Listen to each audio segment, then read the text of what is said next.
내 고향, 나의 인생머리 여수가 텅텅 비었습니다. 개미 새끼 한 마리 안 보여요. 휴일 낮인데 개미 새끼 한 마리 보이지 않습니다. 저기 셔터 내린 상가가 보이십니까? 저게 제 겁니다. 10년째 임차인 한 명 못 구했습니다.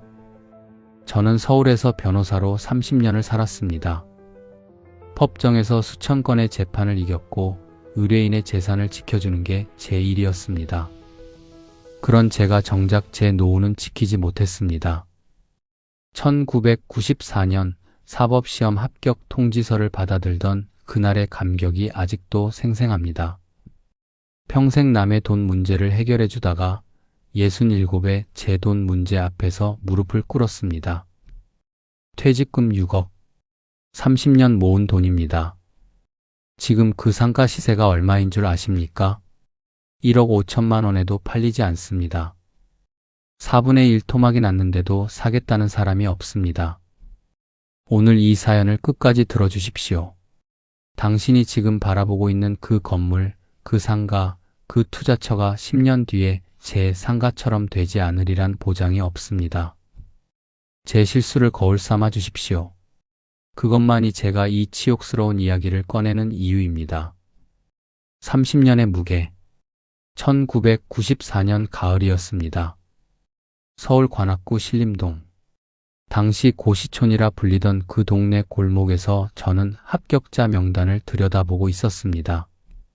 흐린 날이었는데 제 이름 석자가 또렷하게 보였습니다. 손이 떨렸습니다. 숨이 막혔습니다. 7년을 준비했습니다. 22살에 시작해서 29에 붙었습니다. 아버지한테 전화를 걸었습니다. 여수 바닷가에서 평생 어선을 몰던 아버지였습니다. 전화기 너머로 파도 소리가 들렸습니다. 아버지는 말이 없었습니다. 한참을 그렇게 있다가 그래, 잘했다 한마디 하고 끊었습니다. 아버지는 원래 말이 없는 분이었습니다. 하지만 그날 전화를 끊고 나서 우셨다는 걸 나중에 어머니한테 들었습니다. 저는 그해 겨울 사법연수원에 들어갔습니다. 2년 뒤 연수원을 수료하고 서울의 한 대형 로펌에 입사했습니다. 키가 70층은 되어 보이는 빌딩이었습니다. 엘리베이터를 타고 올라가는데 귀가 멍했습니다. 여수 바닷가에서 자란 어촌 청년이 서울 한복판 고층 빌딩에 출근하고 있다는 사실이 믿기지 않았습니다. 처음 맡은 사건은 부동산 분쟁이었습니다. 70억짜리 건물 소유권을 두고 형제들이 싸우는 사건이었습니다. 서류가 박스로 12개였습니다. 밤새 서류를 읽었습니다. 새벽 4시에 사무실 바닥에서 잠들었다가 6시에 일어나 다시 서류를 읽었습니다. 2년차 때 그 사건을 이겼습니다. 선배 변호사가 제 어깨를 두드렸습니다. 자네 이거 할 줄 아네? 그때부터 부동산 전문 변호사로 경력을 쌓기 시작했습니다. 건물 매매, 재개발 분쟁, 상가 임대차 갈등, 이런 사건들을 주로 맡았습니다. 의뢰인들은 대부분 부자였습니다. 건물주, 땅 부자, 재개발 조합장. 그들의 재산을 지켜주면서 저도 돈을 벌었습니다. 수임료가 사건당 수천만 원에서 억 단위로 올라갔습니다. 30대 중반에 독립했습니다. 서초동에 사무실을 열었습니다. 20평짜리 작은 공간에서 시작했는데 10년 뒤에는 80평 사무실에 직원 12명을 두게 됐습니다. 의뢰인이 줄을 섰습니다. 제가 맡으면 이긴다는 소문이 났습니다. 실제로 승률이 90%가 넘었습니다. 법정에서 지는 게 뭔지 까먹을 정도였습니다. 그렇게 30년이 흘렀습니다. 어느 날 거울을 보니까 머리가 하얗게 샜습니다. 손등에 검버섯이 보였습니다. 아침에 일어나면 허리가 뻣뻣했습니다. 65이 됐습니다. 은퇴를 생각할 나이였습니다. 아내가 어느 날 저녁에 물었습니다. 여보, 언제까지 할 거야? 저는 국을 떠먹다가 숟가락을 내려놓았습니다. 언제까지? 그 질문을 스스로에게 해본 적이 없었습니다. 일하는 것 말고 다른 삶을 상상해 본 적이 없었습니다. 하지만 몸이 예전 같지 않았습니다. 밤새 서류 읽는 게 힘들어졌습니다. 법정에서 3시간 서 있으면 다리가 후들거렸습니다. 내년에 정리하지 뭐. 그렇게 대답했습니다. 그해 겨울 마지막 사건을 맡았습니다. 강남의 100억짜리 건물 분쟁이었습니다. 3개월을 매달렸습니다. 이겼습니다. 의뢰인이 수임료 외에 감사의 뜻으로 5천만 원을 더 줬습니다. 저는 그 돈을 직원들 보너스로 나눠줬습니다. 2014년 2월 사무실 문을 닫았습니다. 직원들이 울었습니다. 저도 울 뻔했는데 참았습니다. 30년 동안 쌓은 서류들을 박스에 담았습니다. 50세 박스가 나왔습니다. 창고에 맡기고 나오는데 뒤를 돌아보지 않았습니다. 돌아보면 마음이 약해질 것 같았습니다. 집에 돌아오니 아내가 밥상을 차려놓고 있었습니다. 고생했어요. 아내가 말했습니다. 저는 고개를 끄덕였습니다. 그날 밤 술을 마셨습니다. 혼자 마셨습니다. 베란다에 나가서 서울 야경을 내려다보며 소주를 마셨습니다. 30년이었습니다. 그 30년의 결산이 통장에 찍혀 있었습니다. 6억 원. 정확히는 5억 8천만 원이었는데 반올림하면 6억이었습니다. 많다면 많고 적다면 적은 돈이었습니다. 서울의 아파트 한 채 사기도 빠듯한 돈이었습니다. 하지만 저한테는 30년의 무게였습니다.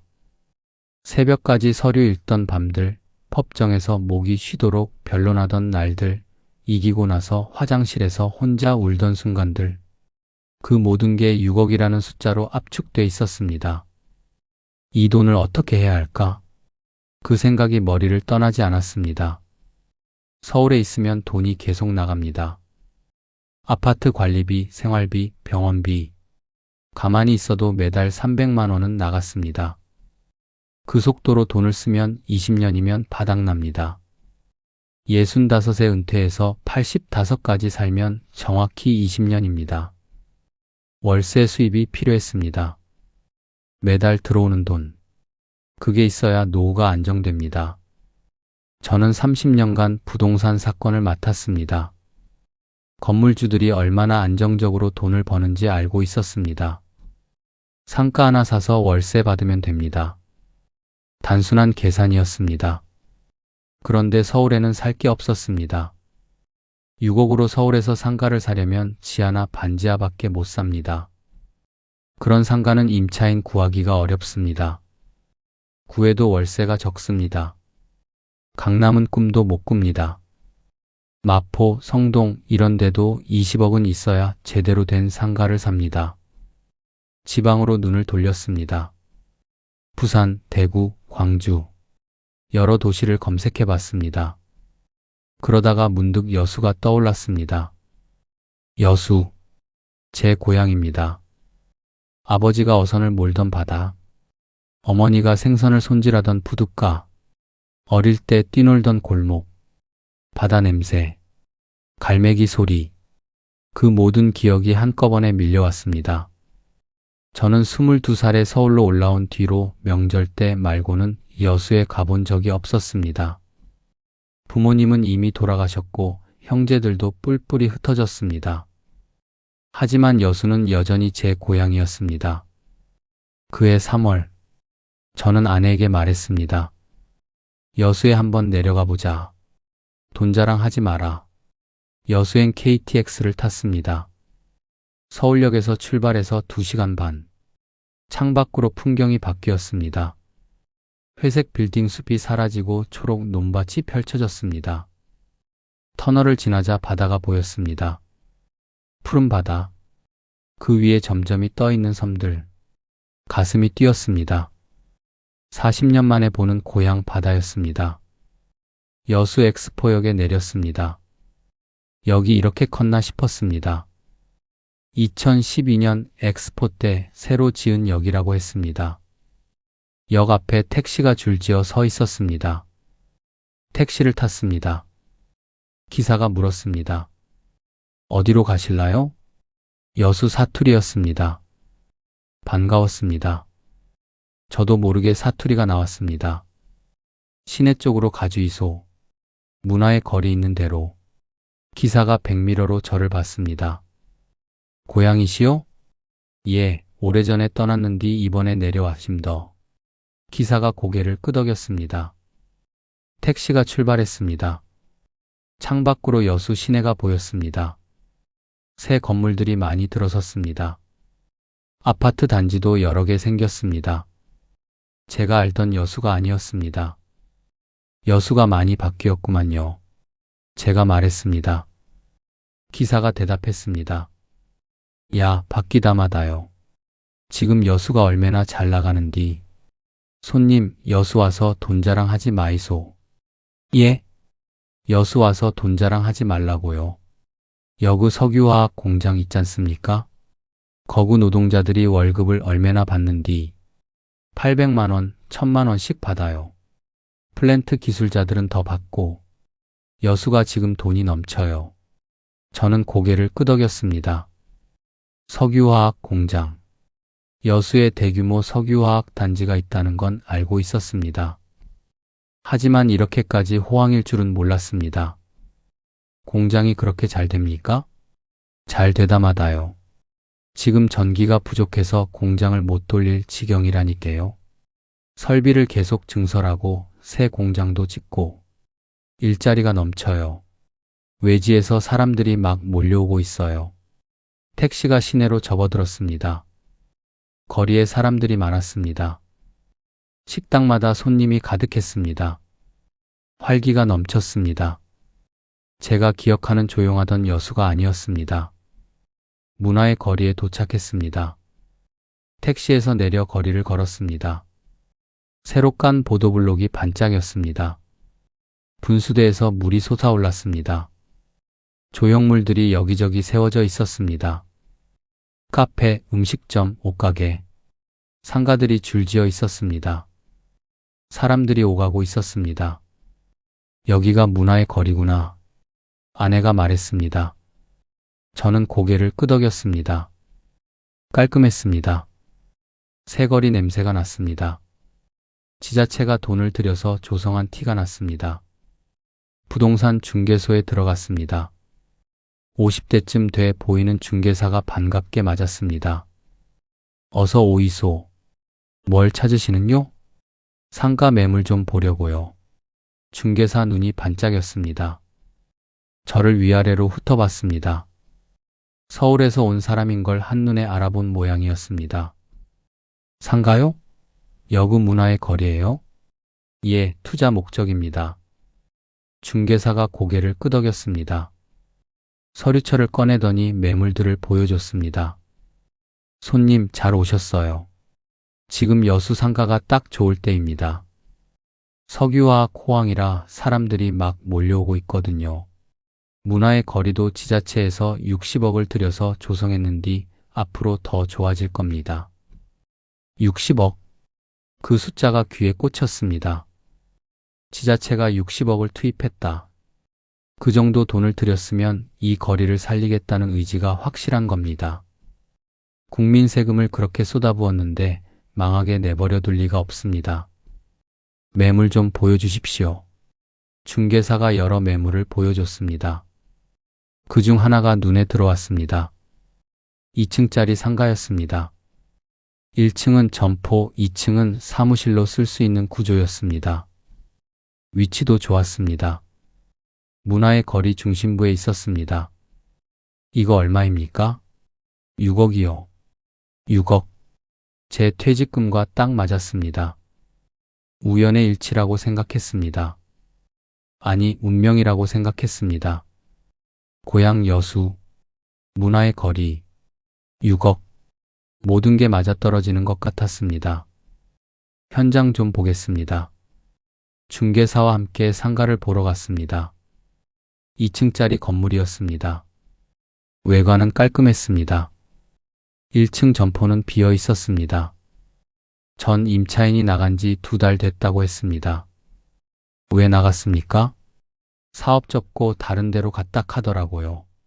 개인 사정이지 여구 문제는 아닙니다. 보이소, 여그 위치가 얼마나 좋은디. 문화의 거리 중심이잖아요. 조금만 있으면 임차인 금방 구할 수 있어요. 저는 건물 안팎을 살폈습니다. 30년 경력의 부동산 전문 변호사였습니다. 건물 보는 눈은 있었습니다. 구조는 괜찮았습니다. 하자도 눈에 띄지 않았습니다. 밖으로 나와서 거리를 다시 둘러봤습니다. 점심때라 그런지 사람들이 많았습니다. 직장인들이 식당으로 들어가고 있었습니다. 작업복 입은 노동자들도 보였습니다. 플랜트 노동자들인 것 같았습니다. 저 사람들이 여기서 밥 먹고 술 마시고 하는 겁니까? 그럼요. 석유화학 공장 노동자들이 여기 많이 와요. 월급날 되면 난리입니다. 술집마다 사람이 꽉 차요. 저는 고개를 끄덕였습니다. 수요가 있었습니다. 노동자들이 돈을 쓸어 오는 거리였습니다. 지자체가 60억을 들여서 조성한 거리였습니다. 나쁘지 않았습니다. 아내가 제 팔을 잡았습니다. 여보, 좀 더 알아보고 결정하는 게 어때요? 아내 말이 맞았습니다. 더 알아봐야 했습니다. 다른 매물도 비교해 봐야 했습니다. 시장 조사도 해야 했습니다. 저는 30년간 의뢰인들에게 항상 그렇게 조언했습니다. 서두르지 마십시오. 충분히 알아보고 결정하십시오. 하지만 그날 저는 이상하게 마음이 급했습니다. 여기 좋아 보이는데? 제가 말했습니다. 아내가 걱정스러운 눈으로 저를 봤습니다. 그래도 좀 더 생각해보자. 6억이 작은 돈이 아니잖아. 맞는 말이었습니다. 하지만 저는 이미 마음이 기울어 있었습니다. 고향에 투자한다는 생각이 저를 사로잡고 있었습니다. 여수에서 돈 자랑하지 말라. 택시 기사의 말이 계속 맴돌았습니다. 이렇게 호황인 도시에 투자하면 손해볼 리가 없었습니다. 그날 밤 여수 시내 모텔에서 잠을 잤습니다. 창문을 열자 바다 바람이 들어왔습니다. 짭조름한 냄새, 파도 소리, 어릴 때 맡던 그 냄새였습니다. 가슴이 뭉클했습니다. 40년 만에 고향에 돌아온 거였습니다. 아내가 옆에서 말했습니다. 여보, 여기 정말 좋네. 바다가 이렇게 가까울 줄 몰랐어. 서울에서 2시간 반밖에 안 걸려. 나중에 여기 자주 오면 되지. 그러게. 상가 사면 관리하러 자주 내려와야겠다. 저는 웃었습니다. 아내도 마음이 움직이고 있었습니다. 다음날 아침, 다시 문화의 거리에 갔습니다. 아침 시간이라 한산했습니다. 하지만 점포들은 하나둘 문을 열고 있었습니다. 청소하는 사람들이 보였습니다. 평범한 아침 풍경이었습니다. 저는 거리를 천천히 걸었습니다. 상가 하나하나를 살폈습니다. 영업 중인 가게들, 비어있는 가게들, 비어있는 곳이 몇 군데 있었습니다. 하지만 그건 자연스러운 공실이라고 생각했습니다. 어느 상권이든 공실은 있습니다. 중요한 건 전체적인 분위기였습니다. 그리고 내 고향, 나의 인생거리 여수가 텅텅 비었습니다. 개미 새끼 한 마리 안 보여요. 휴일 낮인데 개미 새끼 한 마리 보이지 않습니다. 저기 셔터 내린 상가가 보이십니까? 저게 제 겁니다. 10년째 임차인 한 명 못 구했습니다. 저는 서울에서 변호사로 30년을 살았습니다. 법정에서 수천 건의 재판을 이겼고 의뢰인의 재산을 지켜주는 게 제 일이었습니다. 그런 제가 정작 제 노후는 지키지 못했습니다. 1994년 사법시험 합격 통지서를 받아들던 그날의 감격이 아직도 생생합니다.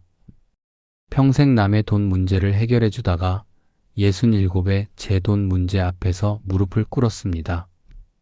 퇴직금 6억, 30년 모은 돈입니다. 지금 그 상가 시세가 얼마인 줄 아십니까? 1억 5천만 원에도 팔리지 않습니다. 4분의 1 토막이 났는데도 사겠다는 사람이 없습니다. 오늘 이 사연을 끝까지 들어주십시오. 당신이 지금 바라보고 있는 그 건물, 그 상가, 그 투자처가 10년 뒤에 제 상가처럼 되지 않으리란 보장이 없습니다. 제 실수를 거울 삼아 주십시오. 그것만이 제가 이 치욕스러운 이야기를 꺼내는 이유입니다. 30년의 무게.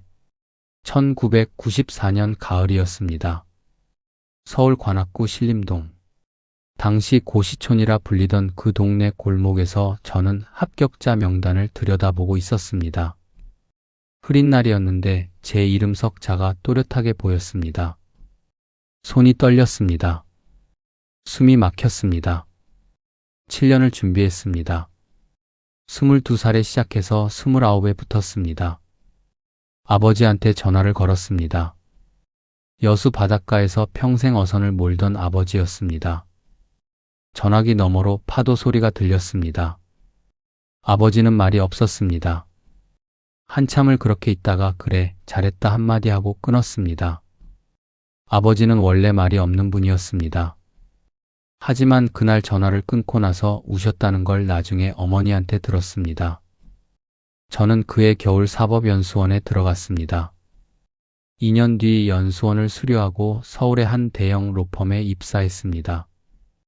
키가 70층은 되어 보이는 빌딩이었습니다. 엘리베이터를 타고 올라가는데 귀가 멍했습니다.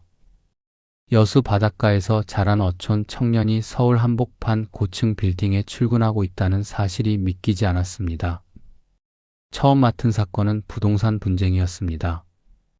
70억짜리 건물 소유권을 두고 형제들이 싸우는 사건이었습니다. 서류가 박스로 12개였습니다. 밤새 서류를 읽었습니다. 새벽 4시에 사무실 바닥에서 잠들었다가 6시에 일어나 다시 서류를 읽었습니다. 2년차 때 그 사건을 이겼습니다. 선배 변호사가 제 어깨를 두드렸습니다. 자네 이거 할 줄 아네? 그때부터 부동산 전문 변호사로 경력을 쌓기 시작했습니다. 건물 매매, 재개발 분쟁, 상가 임대차 갈등. 이런 사건들을 주로 맡았습니다. 의뢰인들은 대부분 부자였습니다. 건물주, 땅 부자, 재개발 조합장. 그들의 재산을 지켜주면서 저도 돈을 벌었습니다. 수임료가 사건당 수천만 원에서 억 단위로 올라갔습니다. 30대 중반에 독립했습니다. 서초동에 사무실을 열었습니다. 20평짜리 작은 공간에서 시작했는데 10년 뒤에는 80평 사무실에 직원 12명을 두게 됐습니다. 의뢰인이 줄을 섰습니다. 제가 맡으면 이긴다는 소문이 났습니다. 실제로 승률이 90%가 넘었습니다. 법정에서 지는 게 뭔지 까먹을 정도였습니다. 그렇게 30년이 흘렀습니다. 어느 날 거울을 보니까 머리가 하얗게 샜습니다. 손등에 검버섯이 보였습니다. 아침에 일어나면 허리가 뻣뻣했습니다. 65이 됐습니다. 은퇴를 생각할 나이였습니다. 아내가 어느 날 저녁에 물었습니다. 여보, 언제까지 할 거야? 저는 국을 떠먹다가 숟가락을 내려놓았습니다. 언제까지? 그 질문을 스스로에게 해본 적이 없었습니다. 일하는 것 말고 다른 삶을 상상해 본 적이 없었습니다. 하지만 몸이 예전 같지 않았습니다. 밤새 서류 읽는 게 힘들어졌습니다. 법정에서 3시간 서 있으면 다리가 후들거렸습니다. 내년에 정리하지 뭐. 그렇게 대답했습니다. 그해 겨울 마지막 사건을 맡았습니다. 강남의 100억짜리 건물 분쟁이었습니다. 3개월을 매달렸습니다. 이겼습니다. 의뢰인이 수임료 외에 감사의 뜻으로 5천만 원을 더 줬습니다. 저는 그 돈을 직원들 보너스로 나눠줬습니다. 2014년 2월 사무실 문을 닫았습니다. 직원들이 울었습니다. 저도 울 뻔했는데 참았습니다. 30년 동안 쌓은 서류들을 박스에 담았습니다. 53박스가 나왔습니다. 창고에 맡기고 나오는데 뒤를 돌아보지 않았습니다. 돌아보면 마음이 약해질 것 같았습니다. 집에 돌아오니 아내가 밥상을 차려놓고 있었습니다. 고생했어요. 아내가 말했습니다. 저는 고개를 끄덕였습니다. 그날 밤 술을 마셨습니다. 혼자 마셨습니다. 베란다에 나가서 서울 야경을 내려다보며 내 고향, 나의 인생거리 여수가 텅텅 비었습니다. 개미 새끼 한 마리 안 보여요. 휴일 낮인데 개미 새끼 한 마리 보이지 않습니다. 저기 셔터 내린 상가가 보이십니까? 저게 제 겁니다. 10년째 임차인 한 명 못 구했습니다. 저는 서울에서 변호사로 30년을 살았습니다. 법정에서 수천 건의 재판을 이겼고 의뢰인의 재산을 지켜주는 게 제 일이었습니다. 그런 제가 정작 제 노후는 지키지 못했습니다. 1994년 사법시험 합격 통지서를 받아들던 그날의 감격이 아직도 생생합니다. 평생 남의 돈 문제를 해결해 주다가 67의 제 돈 문제 앞에서 무릎을 꿇었습니다. 퇴직금 6억, 30년 모은 돈입니다. 지금 그 상가 시세가 얼마인 줄 아십니까? 1억 5천만 원에도 팔리지 않습니다. 4분의 1 토막이 났는데도 사겠다는 사람이 없습니다. 오늘 이 사연을 끝까지 들어주십시오. 당신이 지금 바라보고 있는 그 건물, 그 상가, 그 투자처가 10년 뒤에 제 상가처럼 되지 않으리란 보장이 없습니다. 제 실수를 거울 삼아 주십시오. 그것만이 제가 이 치욕스러운 이야기를 꺼내는 이유입니다. 30년의 무게. 1994년 가을이었습니다. 서울 관악구 신림동. 당시 고시촌이라 불리던 그 동네 골목에서 저는 합격자 명단을 들여다보고 있었습니다. 흐린 날이었는데 제 이름 석자가 또렷하게 보였습니다. 손이 떨렸습니다. 숨이 막혔습니다. 7년을 준비했습니다. 22살에 시작해서 29에 붙었습니다. 아버지한테 전화를 걸었습니다. 여수 바닷가에서 평생 어선을 몰던 아버지였습니다. 전화기 너머로 파도 소리가 들렸습니다. 아버지는 말이 없었습니다. 한참을 그렇게 있다가 그래, 잘했다 한마디 하고 끊었습니다. 아버지는 원래 말이 없는 분이었습니다. 하지만 그날 전화를 끊고 나서 우셨다는 걸 나중에 어머니한테 들었습니다. 저는 그해 겨울 사법연수원에 들어갔습니다. 2년 뒤 연수원을 수료하고 서울의 한 대형 로펌에 입사했습니다. 키가 70층은 되어 보이는 빌딩이었습니다. 엘리베이터를 타고 올라가는데 귀가 멍했습니다. 여수 바닷가에서 자란 어촌 청년이 서울 한복판 고층 빌딩에 출근하고 있다는 사실이 믿기지 않았습니다. 처음 맡은 사건은 부동산 분쟁이었습니다. 70억짜리 건물 소유권을 두고 형제들이 싸우는 사건이었습니다. 서류가 박스로 12개였습니다. 밤새 서류를 읽었습니다. 새벽 4시에 사무실 바닥에서 잠들었다가 6시에 일어나 다시 서류를 읽었습니다. 2년차 때 그 사건을 이겼습니다. 선배 변호사가 제 어깨를 두드렸습니다. 자네 이거 할 줄 아네? 그때부터 부동산 전문 변호사로 경력을 쌓기 시작했습니다. 건물 매매, 재개발 분쟁, 상가 임대차 갈등, 이런 사건들을 주로 맡았습니다. 의뢰인들은 대부분 부자였습니다. 건물주, 땅 부자, 재개발 조합장. 그들의 재산을 지켜주면서 저도 돈을 벌었습니다. 수임료가 사건당 수천만 원에서 억 단위로 올라갔습니다. 30대 중반에 독립했습니다. 서초동에 사무실을 열었습니다. 20평짜리 작은 공간에서 시작했는데 10년 뒤에는 80평 사무실에 직원 12명을 두게 됐습니다. 의뢰인이 줄을 섰습니다. 제가 맡으면 이긴다는 소문이 났습니다. 실제로 승률이 90%가 넘었습니다. 법정에서 지는 게 뭔지 까먹을 정도였습니다. 그렇게 30년이 흘렀습니다. 어느 날 거울을 보니까 머리가 하얗게 샜습니다. 손등에 검버섯이 보였습니다. 아침에 일어나면 허리가 뻣뻣했습니다. 65이 됐습니다. 은퇴를 생각할 나이였습니다. 아내가 어느 날 저녁에 물었습니다. 여보, 언제까지 할 거야? 저는 국을 떠먹다가 숟가락을 내려놓았습니다. 언제까지? 그 질문을 스스로에게 해본 적이 없었습니다. 일하는 것 말고 다른 삶을 상상해 본 적이 없었습니다. 하지만 몸이 예전 같지 않았습니다. 밤새 서류 읽는 게 힘들어졌습니다.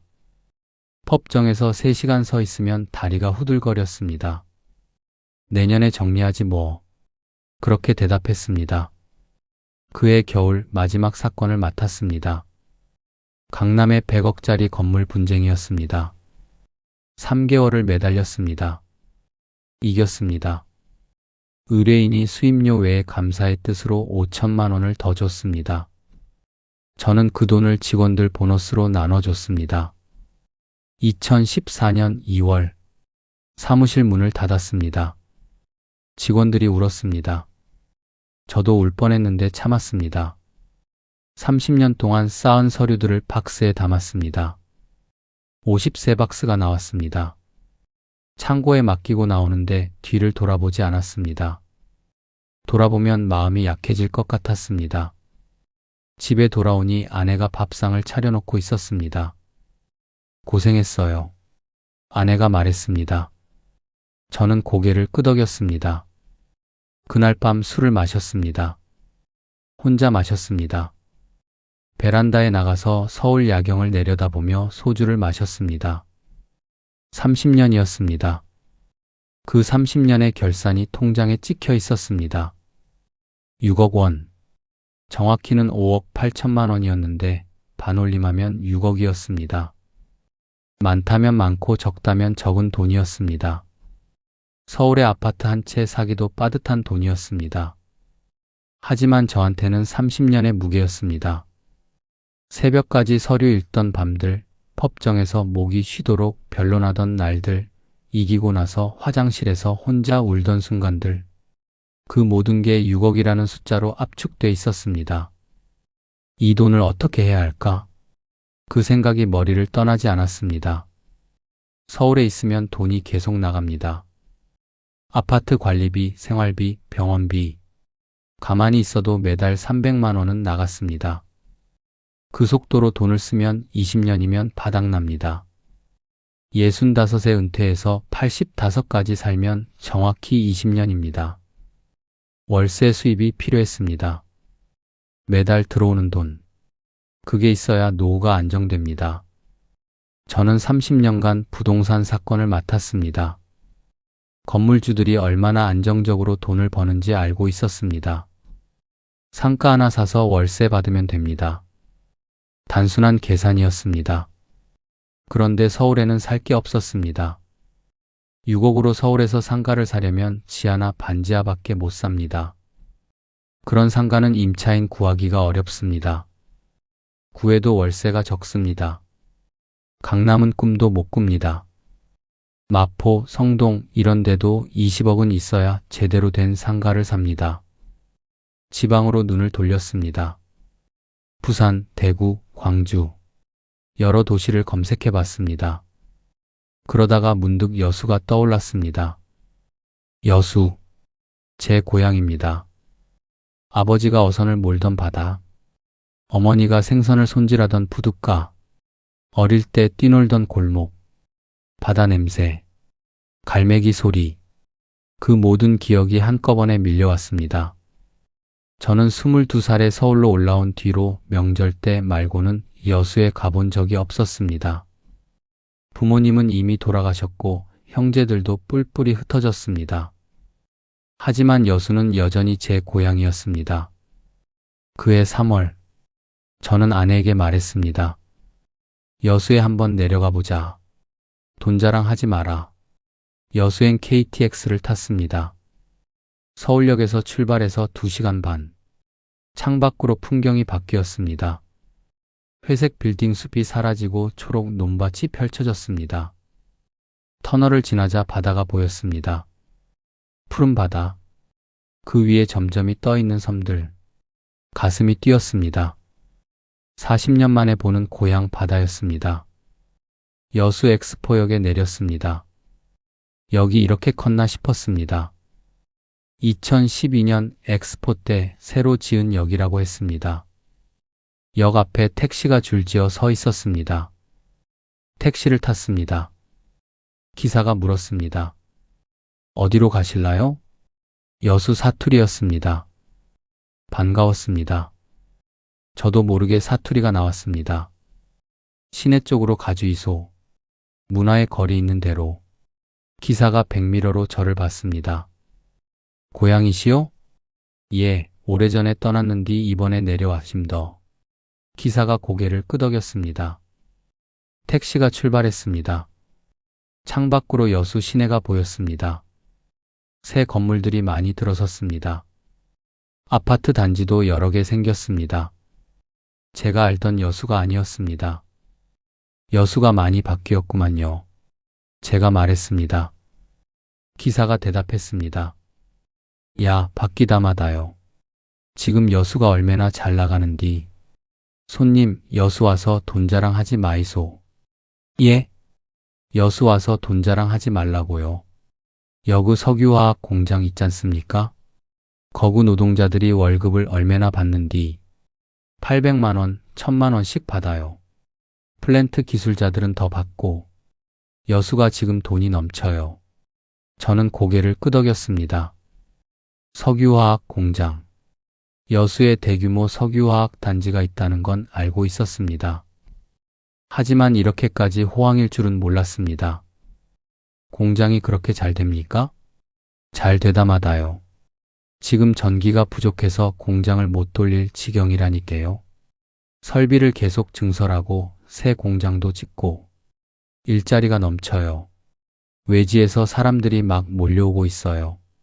택시가 시내로 접어들었습니다. 거리에 사람들이 많았습니다. 식당마다 손님이 가득했습니다. 활기가 넘쳤습니다. 제가 기억하는 조용하던 여수가 아니었습니다. 문화의 거리에 도착했습니다. 택시에서 내려 거리를 걸었습니다. 새로 깐 보도블록이 반짝였습니다. 분수대에서 물이 솟아올랐습니다. 조형물들이 여기저기 세워져 있었습니다. 카페, 음식점, 옷가게, 상가들이 줄지어 있었습니다. 사람들이 오가고 있었습니다. 여기가 문화의 거리구나. 아내가 말했습니다. 저는 고개를 끄덕였습니다. 깔끔했습니다. 새거리 냄새가 났습니다. 지자체가 돈을 들여서 조성한 티가 났습니다. 부동산 중개소에 들어갔습니다. 50대쯤 돼 보이는 중개사가 반갑게 맞았습니다. 어서 오이소. 뭘 찾으시는요? 상가 매물 좀 보려고요. 중개사 눈이 반짝였습니다. 저를 위아래로 훑어봤습니다. 서울에서 온 사람인 걸 한눈에 알아본 모양이었습니다. 상가요? 여구 문화의 거리예요? 예, 투자 목적입니다. 중개사가 고개를 끄덕였습니다. 서류철을 꺼내더니 매물들을 보여줬습니다. 손님 잘 오셨어요. 지금 여수 상가가 딱 좋을 때입니다. 석유화학 호황이라 사람들이 막 몰려오고 있거든요. 문화의 거리도 지자체에서 60억을 들여서 조성했는디 앞으로 더 좋아질 겁니다. 60억. 그 숫자가 귀에 꽂혔습니다. 지자체가 60억을 투입했다. 그 정도 돈을 들였으면 이 거리를 살리겠다는 의지가 확실한 겁니다. 국민 세금을 그렇게 쏟아부었는데 망하게 내버려 둘 리가 없습니다. 매물 좀 보여주십시오. 중개사가 여러 매물을 보여줬습니다. 그중 하나가 눈에 들어왔습니다. 2층짜리 상가였습니다. 1층은 점포, 2층은 사무실로 쓸 수 있는 구조였습니다. 위치도 좋았습니다. 문화의 거리 중심부에 있었습니다. 이거 얼마입니까? 6억이요. 6억. 제 퇴직금과 딱 맞았습니다. 우연의 일치라고 생각했습니다. 아니, 운명이라고 생각했습니다. 고향 여수, 문화의 거리, 6억. 모든 게 맞아떨어지는 것 같았습니다. 현장 좀 보겠습니다. 중개사와 함께 상가를 보러 갔습니다. 2층짜리 건물이었습니다. 외관은 깔끔했습니다. 1층 점포는 비어 있었습니다. 전 임차인이 나간 지 2달 됐다고 했습니다. 왜 나갔습니까? 사업 접고 다른 데로 갔다 하더라고요. 개인 사정이지 여구 문제는 아닙니다. 보이소, 여구 위치가 얼마나 좋은디. 문화의 거리 중심이잖아요. 조금만 있으면 임차인 금방 구할 수 있어요. 저는 건물 안팎을 살폈습니다. 30년 경력의 부동산 전문 변호사였습니다. 건물 보는 눈은 있었습니다. 구조는 괜찮았습니다. 하자도 눈에 띄지 않았습니다. 밖으로 나와서 거리를 다시 둘러봤습니다. 점심때라 그런지 사람들이 많았습니다. 직장인들이 식당으로 들어가고 있었습니다. 작업복 입은 노동자들도 보였습니다. 플랜트 노동자들인 것 같았습니다. 저 사람들이 여기서 밥 먹고 술 마시고 하는 겁니까? 그럼요. 석유화학 공장 노동자들이 여기 많이 와요. 월급날 되면 난리입니다. 술집마다 사람이 꽉 차요. 저는 고개를 끄덕였습니다. 수요가 있었습니다. 노동자들이 돈을 쓸어 오는 거리였습니다. 지자체가 60억을 들여서 조성한 거리였습니다. 나쁘지 않았습니다. 아내가 제 팔을 잡았습니다. 여보, 좀 더 알아보고 결정하는 게 어때요? 아내 말이 맞았습니다. 더 알아봐야 했습니다. 다른 매물도 비교해 봐야 했습니다. 시장 조사도 해야 했습니다. 저는 30년간 의뢰인들에게 항상 그렇게 조언했습니다. 서두르지 마십시오. 충분히 알아보고 결정하십시오. 하지만 그날 저는 이상하게 마음이 급했습니다. 여기 좋아 보이는데? 제가 말했습니다. 아내가 걱정스러운 눈으로 저를 봤습니다. 그래도 좀 더 생각해보자. 6억이 작은 돈이 아니잖아. 맞는 말이었습니다. 하지만 저는 이미 마음이 기울어 있었습니다. 고향에 투자한다는 생각이 저를 사로잡고 있었습니다. 여수에서 돈 자랑하지 말라. 택시 기사의 말이 계속 맴돌았습니다. 이렇게 호황인 도시에 투자하면 손해볼 리가 없었습니다. 그날 밤 여수 시내 모텔에서 잠을 잤습니다. 창문을 열자 바다 바람이 들어왔습니다. 짭조름한 냄새, 파도 소리, 어릴 때 맡던 그 냄새였습니다. 가슴이 뭉클했습니다. 40년 만에 고향에 돌아온 거였습니다. 아내가 옆에서 말했습니다. 여보, 여기 정말 좋네. 바다가 이렇게 가까울 줄 몰랐어. 서울에서 2시간 반밖에 안 걸려. 나중에 여기 자주 오면 되지. 그러게. 상가 사면 관리하러 자주 내려와야겠다. 저는 웃었습니다. 아내도 마음이 움직이고 있었습니다. 다음 날 아침, 다시 문화의 거리에 갔습니다. 아침 시간이라 한산했습니다. 하지만 점포들은 하나둘 문을 열고 있었습니다. 청소하는 사람들이 보였습니다. 평범한 아침 풍경이었습니다. 저는 거리를 천천히 걸었습니다. 상가 하나하나를 살폈습니다. 영업 중인 가게들, 비어있는 가게들, 비어있는 곳이 몇 군데 있었습니다. 하지만 그건 자연스러운 공실이라고 생각했습니다. 어느 상권이든 공실은 있습니다. 중요한 건 전체적인 분위기였습니다. 그리고 전체적인 분위기는 나쁘지 않았습니다. 오전 11시쯤 사람들이 하나둘 나타나기 시작했습니다. 점심시간이 가까워지자 거리가 활기를 띠었습니다. 식당들 앞에 줄이 서기 시작했습니다. 와, 사람 많잖아. 제가 아내에게 말했습니다. 아내는 고개를 끄덕였습니다. 그러게. 생각보다 활발하네. 저는 결심을 굳혔습니다. 여기다. 여기 사자. 고향 땅에 투자하는 거다. 지자체가 60억을 들여서 조성한 거리다. 석유화학 호황으로 사람들이 몰려오고 있다. 실패할 리가 없다. 부동산 중개소로 돌아갔습니다. 중개사가 웃으며 맞았습니다. 결정하셨습니까? 예, 사겠습니다. 계약서에 도장을 찍었습니다. 손이 떨리지 않았습니다. 오히려 담담했습니다. 30년간 수천 건의 계약서를 검토했습니다. 이번엔 제 계약서였습니다. 특약 조항을 꼼꼼히 읽었습니다. 문제될 건 없었습니다. 축하드립니다. 중개사가 악수를 청했습니다. 저는 중개사 손을 잡았습니다.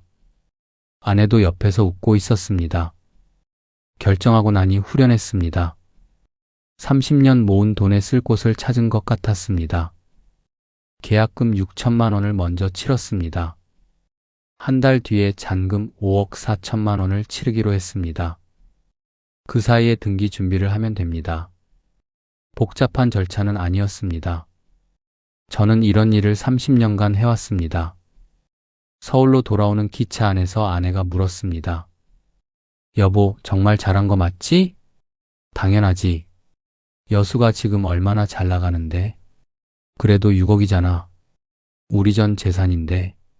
저는 아내 손을 잡았습니다. 걱정 마. 내가 30년간 부동산만 봤어. 여수 상가 지금 사면 최소 손해는 안 봐. 아내는 고개를 끄덕였습니다. 저를 믿었습니다. 30년간 법정에서 이겨온 남편이니까요. 한 달 뒤 잔금을 치렀습니다. 5억 4천만 원. 통장에서 돈이 빠져나가는 걸 보면서 이상한 기분이 들었습니다. 30년의 무게가 숫자로 빠져나가는 느낌이었습니다. 하지만 그건 돈이 사라진 게 아니라 자산으로 바뀐 거라고 스스로를 다독였습니다. 등기가 완료됐습니다. 여수시 문화의 거리에 있는 2층짜리 상가. 이제 제 이름으로 돼 있었습니다. 등기부등본을 들여다봤습니다. 제 이름 석자가 선명했습니다. 기분이 묘했습니다. 서울에서 태어나 서울에서 평생을 살았는데 고향 여수에 건물을 갖게 됐습니다. 이제 임차인만 구하면 되겠네. 아내가 말했습니다. 저는 고개를 끄덕였습니다. 임차인, 월세를 내줄 사람, 그 사람만 구하면 매달 돈이 들어옵니다. 문화의 거리 중심부에 있는 상가입니다. 금방 구할 수 있을 거라고 생각했습니다. 부동산 중개소에 임대 의뢰를 했습니다. 중개사가 말했습니다. 월세 얼마 받으실랍니까? 저는 주변 시세를 물어봤습니다. 비슷한 규모 상가들이 월세 250만 원에서 300만 원 사이였습니다. 보증금은 3천만 원 정도였습니다. 보증금 3천에 월세 250만 원으로 해주십시오. 알겠습니다. 금방 연락할 겁니다. 저는 중개사 말을 믿었습니다. 문화의 거리 중심부입니다. 석유화학 호황으로 사람들이 넘쳐납니다. 금방 연락이 올 거라고 생각했습니다. 일주일이 지났습니다. 연락이 없었습니다. 2주일이 지났습니다. 여전히 없었습니다. 중개소에 전화를 걸었습니다. 아직 연락 온 거 없습니까? 아, 예. 아직은요. 근디 걱정 마이소. 좋은 자리라서 금방 구해질 겁니다. 한 달이 지났습니다. 임차인은 나타나지 않았습니다. 저는 이상하다고 생각했습니다. 분명히 좋은 위치인데, 문화의 거리 중심부인데, 왜 사람들이 안 오는 걸까? 직접 여수에 내려갔습니다. 상가를 다시 봤습니다. 셔터가 내려져 있었습니다. 옆 상가도 셔터가 내려져 있었습니다. 건너편 상가도 비어 있었습니다. 분명히 처음 왔을 때는 사람이 많았는데 중개소에 들렀습니다. 왜 이렇게 상가가 비어 있습니까? 중개사가 머뭇거렸습니다. 아, 그게 요즘 좀 경기가 안 좋아서요. 경기가 안 좋다고요? 석유화학 호황이라면서요? 중개사가 한숨을 쉬었습니다. 손님, 그게 최근에 좀 상황이 바뀌었어요. 저는 가슴이 철렁했습니다. 뭐가 바뀌었는데요? 중개사가 말했습니다. 플랜트 공사가 많이 줄었어요. 새 공장 짓는 게 중단됐고 설비 보수 작업도 줄었어요. 노동자들이 떠나고 있어요. 저는 귀를 의심했습니다. 한 달 전만 해도 호황이라고 했습니다. 돈 자랑하지 말라고 했습니다. 그런데 갑자기 상황이 바뀌었다고요? 언제부터 그렇게 된 겁니까? 한두세 달 전부터요. 두세 달 전. 제가 상가를 계약할 무렵이었습니다. 아, 그제야 깨달았습니다. 제가 왔을 때 이미 상황이 꺾이고 있었던 겁니다. 하지만 저는 그걸 못 봤습니다. 점심때 사람이 많은 걸 보고 호황이라고 착각했습니다. 택시기사 말만 믿었습니다. 중개사 말만 믿었습니다. 30년 부동산 전문 변호사가 기본적인 시장 조사도 안 하고 상가를 샀습니다. 저는 상가 앞에 서서 셔터를 올려다봤습니다. 녹슨 셔터였습니다. 바닷바람 때문에 금방 녹이 쓴다고 했습니다. 셔터 위에 임대문이라고 적힌 종이가 붙어 있었습니다. 바람에 종이가 펄럭였습니다. 그날 밤 모텔방에서 천장을 올려다봤습니다. 아내에게 뭐라고 말해야 할지 몰랐습니다. 걱정 말라고 했습니다. 최소 손해는 안 본다고 했습니다. 그런데 한 달 만에 상황이 이렇게 됐습니다. 여보, 왜 그래? 무슨 일 있어? 아내가 물었습니다. 저는 천장만 바라봤습니다. 말이 나오지 않았습니다. 첫 번째 균열. 석 달이 지났습니다. 임차인은 여전히 나타나지 않았습니다. 저는 한 달에 한 번씩 여수에 내려갔습니다. 상가 상태를 확인하고 중개소에 들러서 상황을 물어봤습니다. 대답은 항상 같았습니다. 아직 문의가 없어요. 문화의 거리는 점점 더 한산해지고 있었습니다. 처음 왔을 때 문을 열던 가게들이 하나둘 셔터를 내렸습니다. 식당도 문을 닫았습니다. 카페도 사라졌습니다. 옷가게도 비어 있었습니다. 사람들이 보이지 않았습니다. 왜 이렇게 된 겁니까? 제가 물었습니다. 중개사가 한숨을 쉬며 대답했습니다. 이란 쪽 문제가 터졌잖아요. 이란. 중동의 석유 생산국. 거기서 전쟁이 터졌다는 뉴스를 본 기억이 났습니다. 하지만 그게 여수랑 무슨 상관인지 처음에는 이해가 안 됐습니다. 이란이 여수랑 무슨 관계가 있습니까? 중개사가 설명했습니다. 여수 석유화학 공장이 이란에서 원유를 많이 들여왔거든요. 근디 전쟁 터지고 제재가 걸리면서 원료 수급이 막혔어요. 공장 가동률이 뚝 떨어졌어요. 가동률. 그 단어가 가슴에 박혔습니다. 얼마나 떨어졌는데요? 60%래요. 거의 반토막 난 거죠. 60%. 공장이 반만 돌아간다는 뜻이었습니다. 그러면 일하는 사람도 반으로 줄어듭니다. 사람이 줄면 상권도 죽습니다. 단순한 논리였습니다. 플랜트 노동자들은요? 많이 떠났어요. 80%가 떠났다는 말도 있어요. 80%. 10명 중 8명이 떠났다는 뜻이었습니다. 저는 거리로 나왔습니다. 점심시간인데도 사람이 없었습니다. 식당 앞에 줄을 서던 노동자들이 사라졌습니다. 작업복 입은 사람들이 보이지 않았습니다. 손님, 안 좋은 소식 하나 더 있어요. 중개사가 따라 나오며 말했습니다. 관광객도 많이 줄었어요. 작년에 여수 바가지 요금 악소문이 퍼졌거든요. 모텔이나 호텔이 숙박비를 40%나 할인해도 손님이 안 온다 하더라고요. 관광객마저.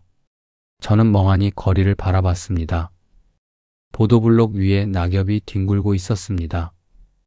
분수대는 작동하지 않았습니다.